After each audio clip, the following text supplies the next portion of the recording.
Javier Brun, responsable de renta variable europea de Tree Asset Management. Muy buenos días. Hola, muy buenos días. Estábamos viendo justo antes de entrar a este directo, ¿verdad?, comentando los temas, ese protagonismo del sector petrolero, esa tensión del mercado. Hoy, viendo los títulos, Repsol está subiendo un 1,35%. Hay mucho detrás de esos precios del petróleo y quería preguntarte, en este escenario donde además se teme y tanto cómo impacte en la macro ese sector petrolero en el marco de la guerra, ¿qué lectura ponéis a esta hora sobre la mesa? Porque no todo sube de igual nivel. ¿Qué es lo que hay que mirar para diferenciar a las compañías y qué lectura hacéis además sobre el propio crudo? Pues la verdad que no es oro todo lo que reluce. Lo que hemos de tener en cuenta es, oye, ¿qué está ocurriendo con el crudo? Vemos que el West Texas y el Brent no paran de subir, pero al final lo que está ocurriendo es que lo que se está atacando principalmente son las refinerías. Entonces, está subiendo el crudo, pero lo que está subiendo muchísimo más son los productos refinados. ¿Y allí qué ocurre? Pues al final que todas las compañías petroleras, que nosotros podemos pensar que al final todas tienen una relación directa con el precio del crudo, que lo tienen, pero no todas del mismo modo. Si hay compañías como por ejemplo Repsol, pues que tiene un mayor peso en la parte de refino, pues se verá beneficiada, ¿no? Además, también lo que hemos de ver es aquellas compañías petroleras, pues cuánto tienen de extracción en la zona que está en conflicto.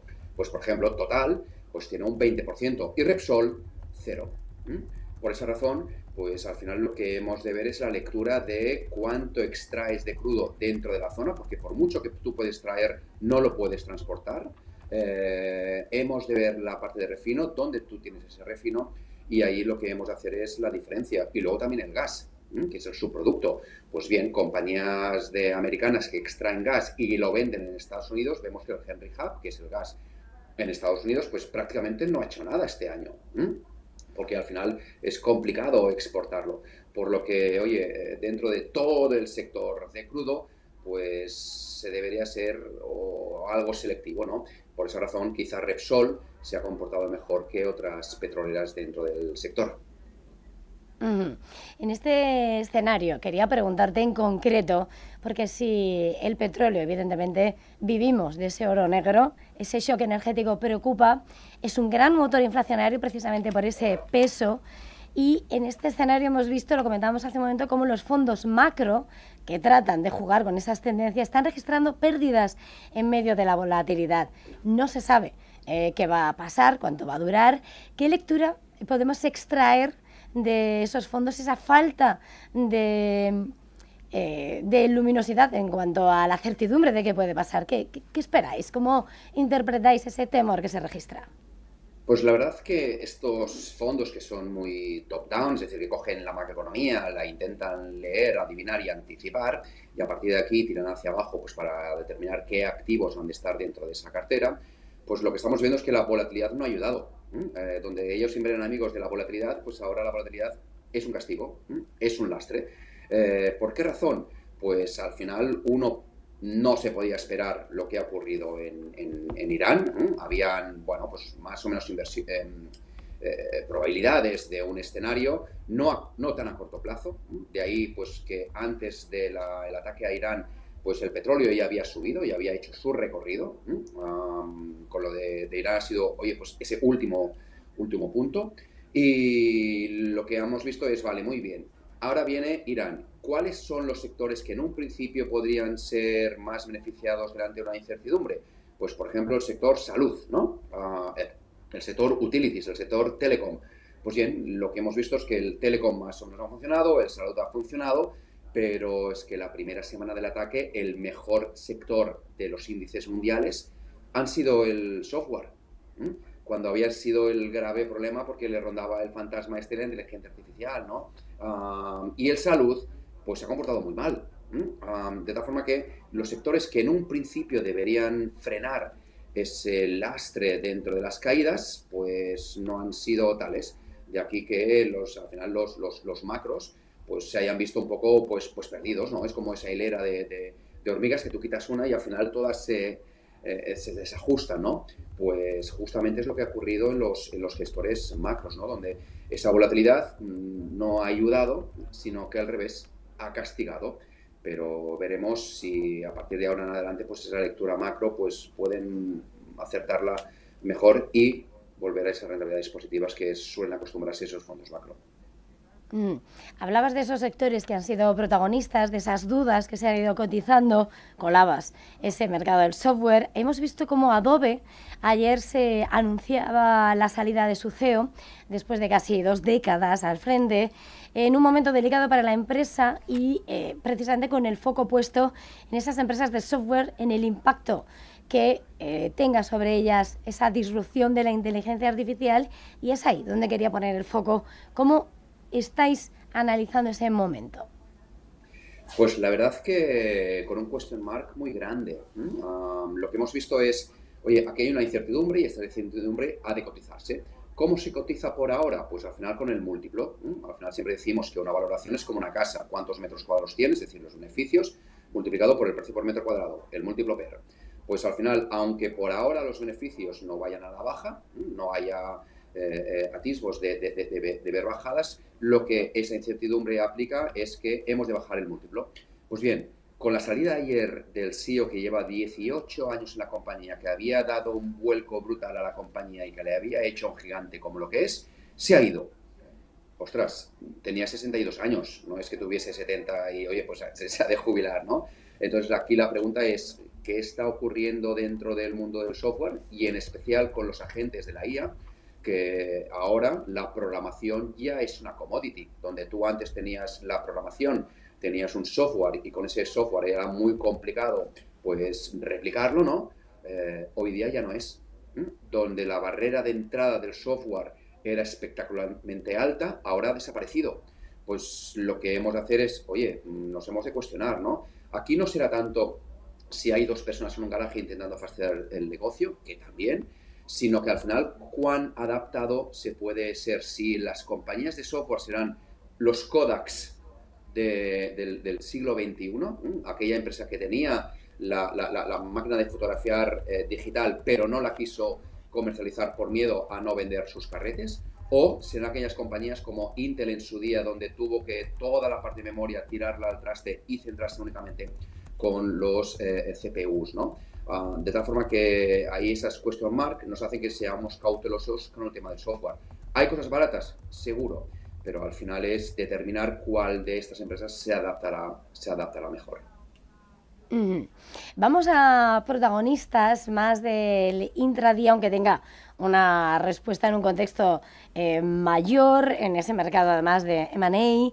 Tenemos las acciones de Besi, hoy subiendo un 11%, ese fabricante de maquinaria para empaquetado de chips, que está rondando, ¿no?, esas informaciones en torno a una posible OPA tras un batacazo la semana pasada.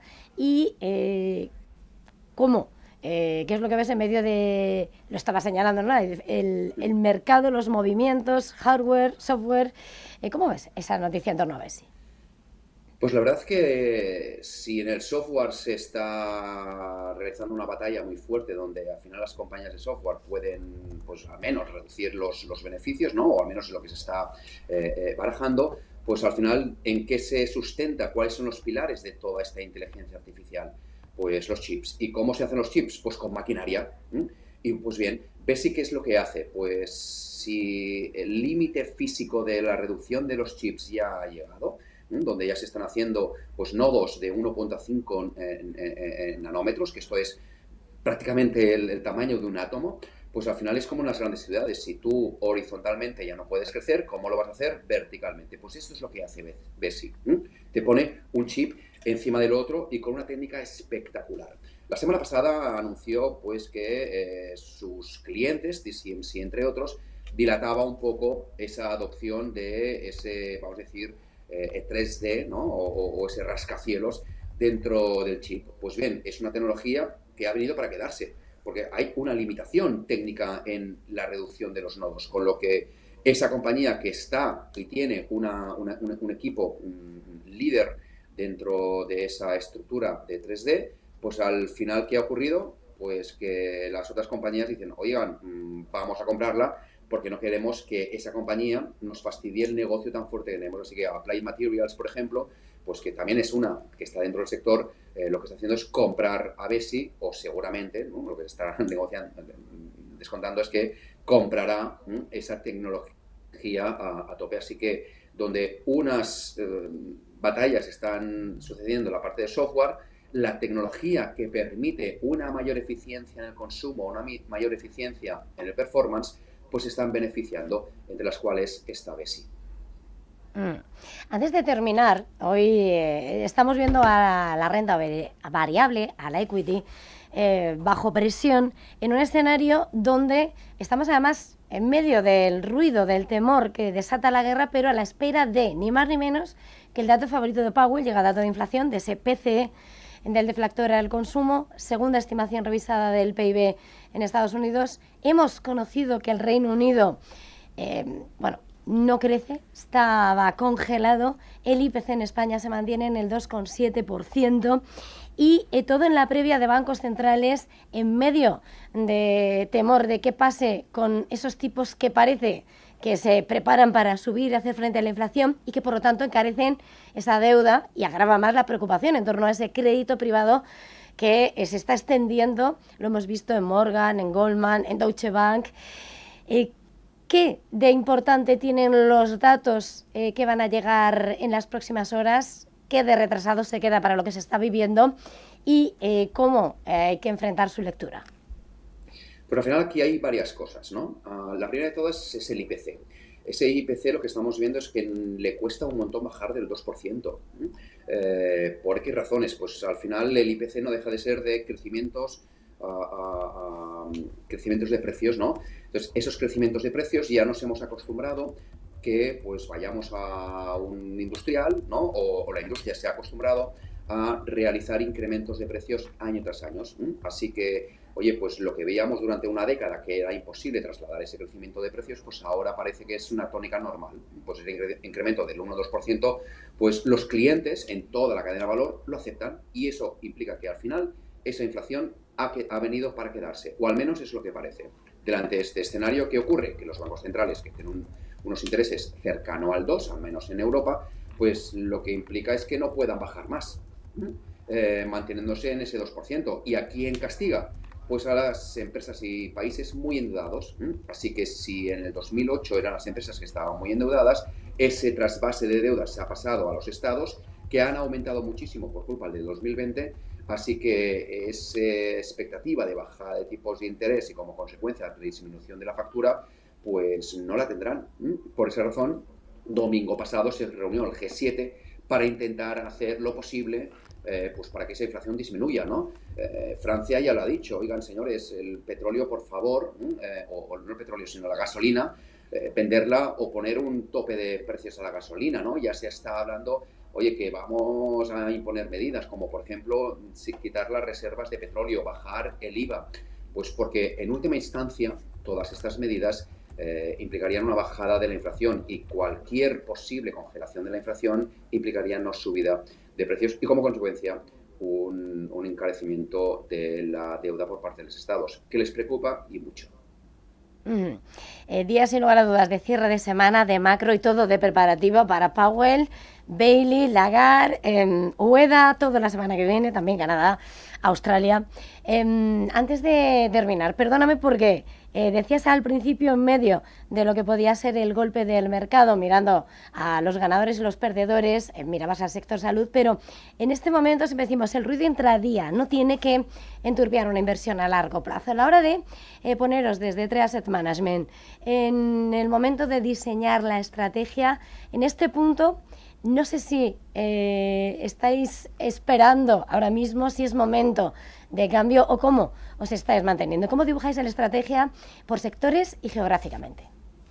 Al final siempre digo que lo importante no es el tiempo que tú hagas desde la salida hasta la meta, sino lo bien preparado que estás desde la meta hasta la siguiente salida, ¿no? De tal forma que la cartera ha de estar robusta. Nosotros ya teníamos una sobreponderación en consumo no cíclico porque lo veíamos barato, ¿no? Había sido un sector que se había quedado muy muy atrás. Y con crecimientos, oye, del 6-7%, con un dividend yield del 3%, pues ya está bien, ¿no?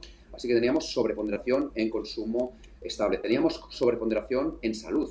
En verano del año pasado ya lo vimos, oye, que las expectativas de beneficios y los múltiplos a los cuales estaban cotizando, que era por debajo de la media de los últimos 10 años, pues oye, al final aquí habrían muchas oportunidades. Y ahora, así que, oye, hoy ahora nos continuamos sobreponderando en consumo no cíclico y en salud, pero también estamos viendo que hay cosas que, oye, pues parecen bastante interesantes, ¿no? En especial que en compañías de calidad, porque lo que ha subido mucho este último año y este principio de año son compañías muy cíclicas, compañías que se habían quedado atrás, que les ha ayudado mucho el ciclo. Pues bien, hay compañías no cíclicas con crecimientos de doble dígito, con unas barreras de entrada muy buenas y ventajas competitivas espectaculares, que les da absolutamente igual la inteligencia artificial, que les da absolutamente igual el petróleo, y allí es donde nosotros pues tendríamos que haber hecho los deberes de haber analizado ese entreno que comentaba antes. Pues justo esto es lo que estamos haciendo. Estamos haciendo pues algunos picking, ¿no? Muy concretos de compañías con grandes ventajas que nada tiene que ver pues ni la inteligencia artificial, ni la inflación, ni el petróleo. Así que a río revuelto, ganancia de pescadores. Esperamos que a medio y largo plazo pues esa cartera nos dé pues buenos resultados. Xavier Brun, responsable de renta variable de Drea Asset Management. Ha sido un verdadero placer. Gracias una vez más. Perdona que me he extendido. Feliz jornada y hasta la próxima. A vosotros, feliz semana.